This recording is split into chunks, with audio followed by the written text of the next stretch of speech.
നിരവധിയായ കാര്യങ്ങൾക്ക് വേണ്ടിയിട്ട് കണ്ണീരോടെ പ്രാർത്ഥിക്കുന്നവരായിരിക്കും നമ്മൾ. എത്ര കാലം കണ്ണീരൊഴുക്കിയിട്ടും ഒരു കാര്യവും ഉണ്ടായില്ല എന്ന് സങ്കടപ്പെടുന്നവരുമുണ്ട്. നിങ്ങളുടെ കാര്യത്തിന് വേണ്ടി ഒത്തിരിയേറെ കണ്ണീരണിഞ്ഞിട്ടുണ്ട്. എന്നാൽ മനുഷ്യോചിതമായ ജീവിതം പോലും ഇല്ലാത്ത വളരെ ദുരവസ്ഥയിലായ ആരും താങ്ങില്ലാത്തവർക്ക് വേണ്ടിയിട്ട് എത്രമാത്രം നിങ്ങൾ കണ്ണീരണിയുന്നുണ്ട് എന്ന് ആലോചിക്കണം. നിങ്ങളേറെ കണ്ണീരണിഞ്ഞിട്ടുള്ളത് നിങ്ങൾക്ക് വേണ്ടിയാണെങ്കിൽ നിങ്ങളൊരു സ്വാർത്ഥമതിയാകാം, സ്വയം സ്നേഹിയാകാം. ഒരു സഹജീവിയുടെ സ്നേഹമുണ്ടോ എന്ന് നിങ്ങൾ ചിന്തിക്കണം. ധ്യാനങ്ങളെല്ലാം കൂടി ഒത്തിരിയേറെ അനുഭവങ്ങളുമായി പുളകിതരായി വലിയ ദർശനങ്ങൾ കണ്ട് വലിയ പ്രഘോഷണവും സാക്ഷിയൊക്കെ പറഞ്ഞ് മുന്നോട്ട് പോകുന്ന അനേകരെ എനിക്കറിയാം.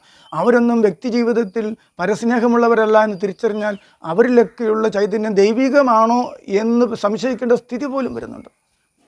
എന്നെ സംബന്ധിച്ച് ഞാൻ ധ്യാനം കൂടിയ ആദ്യ നാളുകളിൽ തന്നെ ഒരു ദൈവ അനുഭവം ഉണ്ടായി. ആദ്യ ആഴ്ചകൾ മുതൽ എന്നിൽ വന്ന മാറ്റം എന്നേക്കാളധികം ഞാൻ മറ്റുള്ളവരെ സ്നേഹിക്കുന്നു എന്ന അവസ്ഥയായിരുന്നു.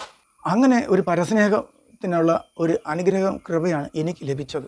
ഞാനന്ന് തളിപ്പറമ്പിൽ new Indian fine arts college എന്ന പേരിൽ ഡ്രോയിങ് ടീച്ചേഴ്സ് ട്രെയിനിങ് കോഴ്സ് നടത്തുന്ന ഒരു സ്ഥാപനം നടത്തുകയായിരുന്നു. എൻ്റെ പ്രിൻസിപ്പലായിരുന്നു. ഒപ്പം അതിൻ്റെ സമീപത്ത് English medium school, new Indian English medium school, LP school ഞാൻ നടത്തിയിരുന്നു. അവിടെ വേറെ പ്രിൻസിപ്പലൊക്കെ അപ്പോയിൻറ്റ് ചെയ്തിട്ടുണ്ടെന്ന് നോക്കാനായിട്ട് ഞാൻ അവിടെ ഇടയ്ക്കിടയ്ക്ക് പോകുമായിരുന്നുള്ളൂ. ഇങ്ങനെയൊക്കെയുള്ള സ്ഥിതിയിൽ ആ സ്ഥാപനങ്ങൾ മുന്നോട്ട് കൊണ്ടുപോകുന്നതിനുള്ള ക്രൈസിസ് ഒക്കെ ഫേസ് ചെയ്യുന്നതിനിടയിലാണ് പ്രാർത്ഥിച്ച് അനുഗ്രഹം പ്രാപിക്കാൻ പോയതെങ്കിലും പ്രാർത്ഥിച്ചിറങ്ങിയപ്പോൾ മുതൽ അതിനേക്കാൾ പ്രാധാന്യം എനിക്ക് ആത്മീയ കാര്യങ്ങളിലേക്ക് വന്നു. ഞാനങ്ങനെ ഒത്തിരിയേറെ പരസ്നേഹ പ്രവൃത്തിയിലും സുവിശേഷ പ്രഘോഷണങ്ങളിലും ശ്രദ്ധിച്ചു. ഗവൺമെൻറ് ആശുപത്രികളിലൊക്കെ അനാഥരായി കഴിയുന്ന ഒത്തിരി ആരും നോക്കാനില്ലാത്ത രോഗികളെ സഹായിച്ചും ഭക്ഷണം വാങ്ങിക്കൊടുത്തും അവരെ കുളിപ്പിച്ചും പരിചരിച്ചും ഒക്കെ ഇടയ്ക്കൊക്കെ സമയം ചെലവഴിച്ചിരുന്നു. പിന്നീട് അതൊരു പ്രധാന വിഷയമായി വന്നു. മറ്റ് പല പ്രവർത്തകരും ജീസസ് യൂത്തിലൊക്കെ ഉള്ളവരുൾപ്പെടെ മറ്റു പല പ്രവർത്തകരോടൊപ്പം കൂടി ഒത്തിരി പേരെ സഹായിക്കാവുന്ന ഒരു സംഘടനയാക്കി കണ്ണൂരിൽ ഞാൻ പ്രവർത്തനം ആരംഭിച്ചു.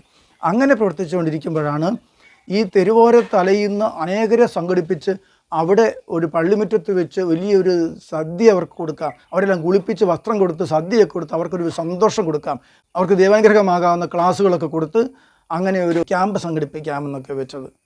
അവിടെ ജില്ലയിലെ പ്രമുഖരൊക്കെ ഉൾപ്പെടുത്തി സ്വാഗത സംഘമൊക്കെ രൂപീകരിച്ച് പ്രവർത്തനം ആരംഭിച്ചിട്ടുണ്ട്. ഇങ്ങനെ ഒരു വലിയ ക്യാമ്പൊക്കെ സംഘടിപ്പിക്കുന്നതിന് പശ്ചാത്തലമായ വലിയൊരു സംഭവമുണ്ട്.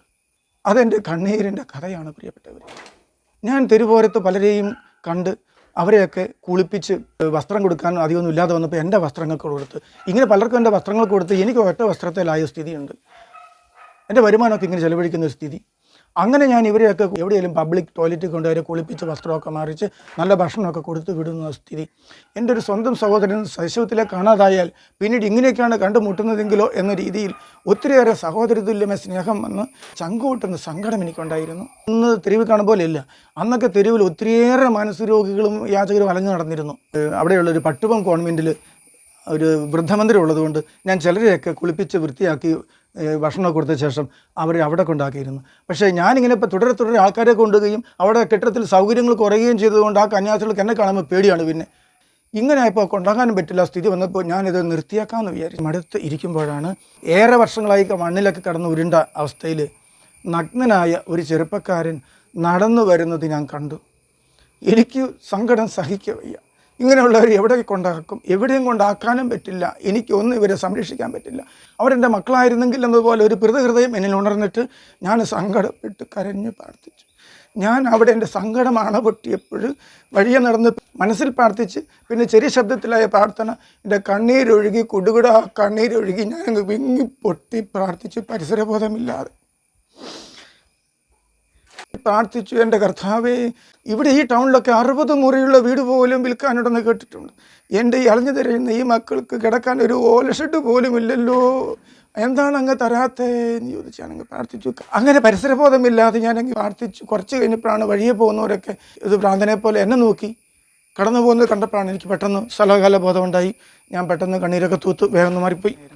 അതിൻ്റെ ഫലം ഒരു വർഷത്തിനുള്ളിൽ ഞാൻ മനസ്സിലാക്കി പ്രിയപ്പെട്ടവരെ. ആ 60 മുറിയുള്ള വീട്, അവിടെ വിൽക്കാൻ വെച്ചിരുന്ന 60 മുറിയുള്ള വീടാണ് ദൈവം വാങ്ങിപ്പിച്ചത് എൻ്റെ ഈ മക്കൾക്ക് കൊടുക്കാൻ. ഞങ്ങൾ ഇങ്ങനെ സംഘടനയൊക്കെ അവിടെ ഒരു ക്യാമ്പ് സംഘടിപ്പിച്ചത് പറഞ്ഞല്ലോ. ഈ ക്യാമ്പിൽ ഒത്തിരി യാചകർ വന്നു. ഞങ്ങൾ ഒത്തിരി പേര് പോയി അവിടെ വളരെയേറെ മനോരോഗികളെയും കൊണ്ടുവന്നിരുന്നു. ഞങ്ങൾ കൊണ്ടുവന്നപ്പോൾ അധികം ആലോചിച്ചില്ല. പിന്നെ ക്യാമ്പ് കഴിഞ്ഞപ്പോൾ എങ്ങനെ ഇവരെ പുറത്ത് വിടും? ഗേറ്റ് തുറന്ന് ഇവരെ അങ്ങ് ഉന്തിത്തള്ളി വിടാൻ പറ്റുമോ? ഇവർ സ്വതബുദ്ധിയുള്ളവർ അധികം പേരില്ലെന്നേ. 50ഓളം പേര് ഈ മാനസിക രോഗികൾ. തിരിച്ച് എങ്ങനെ പുറത്തേക്ക് വിടും? ഉന്തിത്തള്ളി വിട്ട് ഗേറ്റടയ്ക്കാൻ പറ്റുമോ? എന്ത് ചെയ്യുമെന്നൊരു സ്ഥിതിയായി.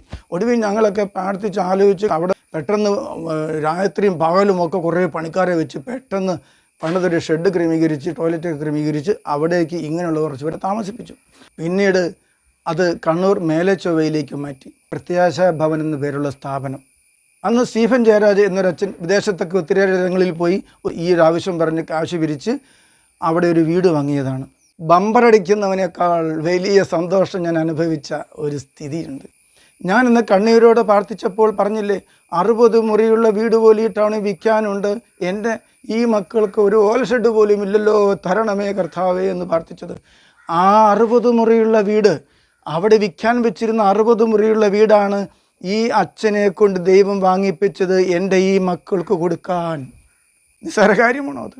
ഈ ഒരു വിസ്മയം ഞാൻ അറിഞ്ഞിരുന്നില്ല. അവിടെ ഒരു കെട്ടിടം വാങ്ങി അങ്ങോട്ടൊക്കെ മാറ്റിയെന്ന് അറിഞ്ഞു. ഒരിക്കൽ ഞാൻ പ്രത്യാശാഭവൻ സന്ദർശിച്ചപ്പോൾ ആണ് അവിടെ ചെന്നപ്പോൾ പെട്ടെന്ന് എനിക്ക് ഉള്ളിലൊരു സ്വരം, നീ ഒന്ന് പുറത്തേക്ക് ഇറങ്ങുക, മൊത്തം ഈ വീടൊന്ന് നോക്ക്. 60 മുറിയുള്ള വീട് വിൽക്കാനുണ്ടെന്ന് കേട്ട അതേ വീടാണിത്. എനിക്ക് വിശ്വസിക്കാനായില്ല. ഞാൻ ഓടി നടന്ന് ഓരോ ഹാളുകളിൽ നോക്കി. മുറിതിരിച്ചിരുന്ന ഇടഭിത്തിയൊക്കെ പൊളിച്ചു മാറ്റി അവിടെയൊക്കെ പെയിൻറ്റ് ചെയ്തതിൻ്റെ അടയാളം കാണാനുണ്ട്. അങ്ങനെ ഞാൻ ഓരോ മുറിയും എണ്ണി. അങ്ങനെ ഞാൻ താഴെ നിലയിലും മുകൾ നിലയിലും മുൻപ് 60 മുറി ഉണ്ടായിരുന്നു എന്നുള്ളതിൻ്റെ ഓരോ മുറികളും ഞാൻ എണ്ണി നോക്കി. കൃത്യം 60 മുറിയുള്ള ആ വീട് തന്നെ. പ്രിയപ്പെട്ടവർ, കണ്ണീരിന് ഫലമുണ്ട്. നിങ്ങളുടെ കണ്ണീരൊന്നും വ്യർത്ഥമാവുകയില്ല. പക്ഷെ ഒന്നോർക്കണം, സ്വാർത്ഥമതികളെ നിങ്ങൾക്ക് വേണ്ടി മാത്രം കണ്ണീരണിയുന്നവരാകരുത്. മറ്റുള്ളവരുടെ ദുരവസ്ഥയിൽ സഹായിക്കുന്നവരാവണം. അവർക്ക് വേണ്ടി കണ്ണീരണിയുന്നവരാവണം നിങ്ങൾ.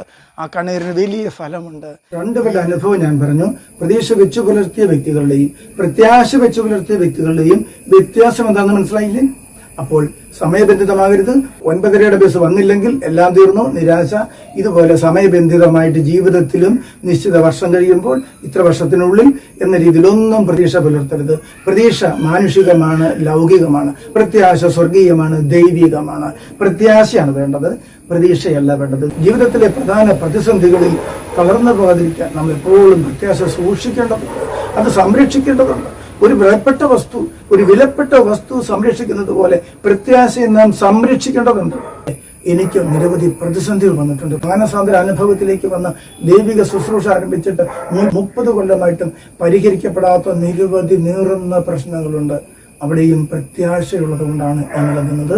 ആയിരക്കണക്കിന് ആൾക്കാർക്ക്, കേരളത്തിലെ പല ജില്ലകളിലായിട്ട് ആയിരക്കണക്കിന് ആൾക്കാർക്ക് പലയിടങ്ങളിലായി അഭയകേന്ദ്രങ്ങൾ സജ്ജീകരിക്കാൻ കഴിഞ്ഞിട്ടുള്ള എനിക്ക് ഒരു പാർപ്പിടമില്ലാത്തതിന്റെ വിഷമം, 5 മക്കൾക്കും എനിക്കും ഭാര്യയ്ക്കും കിടക്കാൻ, അന്തി ഉറങ്ങാൻ ഒരു സ്വന്തം ഭവനം ലഭിച്ചിട്ടില്ല എന്നുള്ളത് നിസ്സാര സങ്കടമാണ്.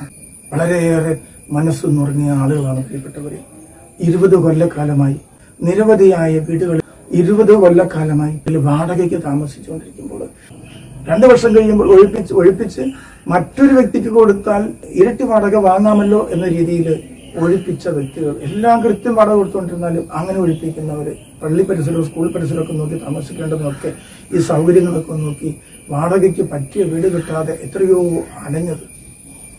ചെല്ലുമ്പോഴേ എത്ര മക്കള്, 2-ൽ കൂടുതൽ പറഞ്ഞാൽ 2-ൽ കൂടുതൽ കുട്ടികളുണ്ടെങ്കിൽ പറ്റില്ല, കലവില, കുട്ടികളുടെ കലവില ഒച്ചപ്പാടൊന്നും പറ്റിയല്ല എന്ന് പറഞ്ഞ് ഒഴിവാക്കുന്നത് വേറെ.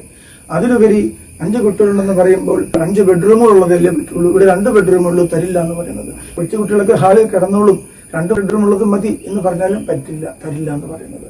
ഇങ്ങനെ നിരവധി ഇടങ്ങൾ വീടന്വേഷിച്ച്, വാടക വീടന്വേഷിച്ച് നിരവധി ഇടങ്ങളിൽ അലഞ്ഞു തിരിയുന്നൊരവസ്ഥ വന്നത്.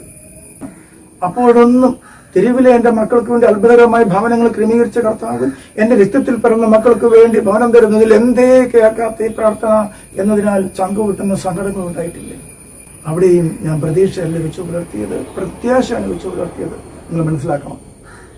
ഞാൻ ഉണ്ടായിരുന്ന വരുമാന മാർഗങ്ങളും സ്ഥാപനങ്ങളൊക്കെ ഉപേക്ഷിച്ച് പാവങ്ങളെ ശുശ്രൂഷിക്കാനും സുവിശേഷ പ്രസംഗത്തിനും ഇറങ്ങിയെങ്കിലും കുട്ടികൾക്ക് സ്കൂളിൽ പോകാറായതോടുകൂടി ചെലവുകൾ വർദ്ധിച്ചപ്പോൾ ആരെങ്കിലും പ്രസംഗത്തിന് വിളിച്ച് ടീ തരുന്നതുകൊണ്ട് കാര്യങ്ങൾ നടക്കുന്നില്ല എന്ന സ്ഥിതിയിൽ വളരെയേറെ ഞെരുക്കമുണ്ടായപ്പോൾ വീണ്ടും വരുമാന വഴികൾ തേടേണ്ട വന്നു. അങ്ങനെ തുടങ്ങിയ സ്ഥാപനം ലാഭത്തിലാകാത്തത് കൊണ്ട് അതിന്റെ വാടക, വീട്ടുവാടക, ലഭ്യമാകുന്ന വരുമാനമെല്ലാം വീട്ടുവാടകയ്ക്ക് പോയി മുടിയുന്നൊരു സ്ഥിതി, ദയനീയ സ്ഥിതി. 5 സെന്റ് സ്ഥലം തറവാടകയ്ക്ക് കിട്ടിയാൽ ചെറിയ വാടക കൊടുത്താൽ മതി, നമുക്ക് അങ്ങോട്ടും അപ്പോൾ ഓടേണ്ട കാര്യവുമില്ല എന്ന രീതിയിൽ തറവാടകയ്ക്ക് കിട്ടിയാൽ ഒരു ഷെഡ് വെക്കാമെന്ന് കരുതി ശ്രമിച്ചിട്ട് നടക്കുന്നില്ല എന്ന ദയനീയ സ്ഥിതി. സന്മനസ്സുള്ള പലരുമുണ്ട്. പക്ഷെ അവർ മറ്റു വിദൂരങ്ങളിൽ എവിടെയെങ്കിലും എൻ്റെ കുഞ്ഞുങ്ങൾക്ക് സ്കൂളിൽ, ക്രിസ്ത്യൻ സ്കൂളിലും പള്ളിയിലും പോയി വരാനുള്ള ഒരു അകലത്തിൽ വേണം എന്നതിനാൽ സന്മനസ്സുള്ള പലരും നൽകിയത് വാഗ്ദാനം ചെയ്തത് നിരസിക്കേണ്ടി വന്നിട്ടുണ്ട്. ഇത് പറഞ്ഞു കേൾക്കുമ്പോൾ നിങ്ങൾ ഈ ബ്രദറിന് ഇവിടെ കൊടുത്തേക്കാം എന്ന് വിചാരിക്കേണ്ട കേട്ടോ. അങ്ങനെ ലഭിക്കാൻ വേണ്ടി പറഞ്ഞതല്ല. എനിക്കിവിടെ ലഭിച്ചതുണ്ട്, കാര്യമില്ല. എനിക്ക് കേരളത്തിലാണ് ലഭിക്കേണ്ടത്. അതുകൊണ്ട് അങ്ങനെ ലഭിക്കാൻ വേണ്ടി എന്ന് വിചാരിക്കരുത്. ഈ പ്രത്യാശ എന്ന ലക്ഷ്യം, പ്രത്യാശ എന്ന പോയിന്റിനെ കുറിച്ച് പറഞ്ഞു വരുന്നതാണ്. അപ്പോൾ പ്രിയപ്പെട്ടവരെ, പ്രത്യാശയാണ് വേണ്ടത്. ഇങ്ങനെയുള്ള ആത്മസംഘർഷങ്ങളിലും പിടിച്ചു നിർത്തുന്നത് പ്രതീക്ഷയല്ല, പ്രത്യാശയാണ്. നിങ്ങൾക്ക് എന്തെല്ലാം സാധിക്കാനുണ്ടെങ്കിലും, എന്തെല്ലാം പ്രശ്നം പരിഹരിക്കാനുണ്ടെങ്കിലും നിങ്ങൾ പ്രത്യാശ വെക്കണം. പ്രതീക്ഷ വെച്ച് പുലർത്തി ദൈവത്തിൽ നിന്നും അകന്നു പോകാൻ, നിരാശപ്പെടാൻ ഇടയാകരുത്. പ്രത്യാശ വെച്ച് പുലർത്തുക.